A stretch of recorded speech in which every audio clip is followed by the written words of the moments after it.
Comida. Eu não conseguia parar de pensar nisso. É? Então, É? Então fui na geladeira e abri o congelador. Sabe onde é que fica o congelador, né? Sei. O que tinha lá? Vou te falar então. Sabe bacon, aquele temperado, tipo douradinho? O douradinho Esse aí.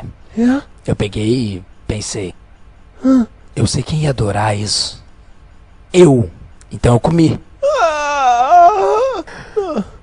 Tá brincando? Não. Não tô brincando. Eu também percebi que tinha um bife lá. Uma carne suculenta.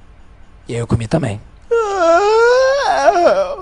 Então voltei pra geladeira, alguns minutos atrás, e fiz um negócio muito especial. Você vai adorar essa. Eu peguei um frango Aham. e botei Aham. queijo em cima e cobri com Cobriu com o quê? comida de gato. Aham. E aí adivinha? O quê? Eu dei pro gato.